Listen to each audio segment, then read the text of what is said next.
Cal, I struggle most with shutting down my day.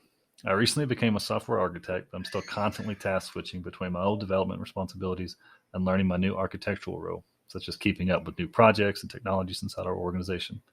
I can usually perform some deep work in the mornings, but my afternoons are filled with status calls and virtual meetings to solve multiple small technical issues. By 4 p.m., I'm drained, and finding the energy to clean out my inbox, organize my task list, and put a bow on the day feels like a chore. I don't have a problem turning off my work. It literally doesn't even pop into my brain when I leave the office. Any tips on closing out the day? Could I maybe shut down at lunch and leave the rest of my day for meetings with colleagues? Or do you have any other advice? Well, that's a good question. It's a common issue that the afternoons get so busy that when you get to the end of the day, you can't face the onslaught of information you have to deal with. It's too exhausting. It takes up too much time. I'm going to have two pieces of advice to give to you. Number one is what you suggested in your call, I actually think is a good idea. I think it's completely fine to have a reckoning with your inbox and your plan that doesn't happen at the very end of the day. Lunchtime is not a bad idea. You deep work in the morning. At lunchtime, you process through the emails that have been sitting in your inbox. You look at your plan for the week and update that. You look at your calendar. You get your arms around everything, and then you turn your attention towards the status calls and meetings that take up the afternoon. It's a great idea. It's actually going to give you more energy as you get towards those meetings because you don't have this open loops looming in the back of your mind while you're trying to pay attention to what someone's telling you.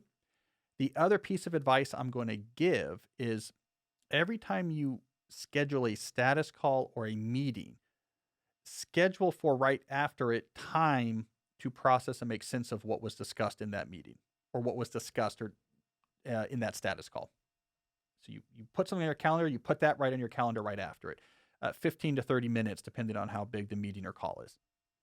This allows you to actually close all of the loops that are opened with each of these back and forth interactions to go through it and say, okay, what did I just commit myself to?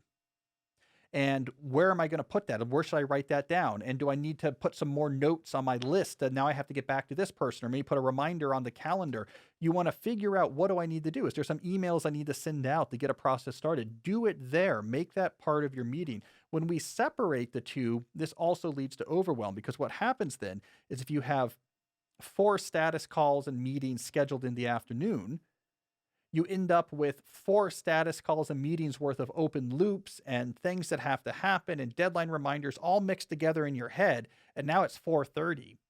You're like, I can't even disentangle all of this. The thought of it is giving me anxiety sweats, right? It's built up to be too much. And forget all the other emails unrelated that have been building up. It's too much.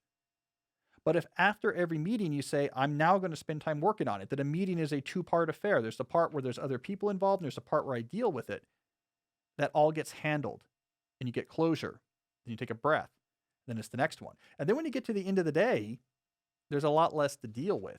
You've dealt with the stuff that those things generated. And all that's left now is maybe emails that have arrived unrelated to your meetings during the day. And if you want to handle those the next day at lunchtime or what have you, I think that's fine. So do those two things. Do your official shutdown earlier and schedule a processing period piggybacking with every single other thing that goes onto your calendar. And I think you're going to find the shutdown is going to be painless and you're going to come into it with much more mental clarity. All right. I was feeling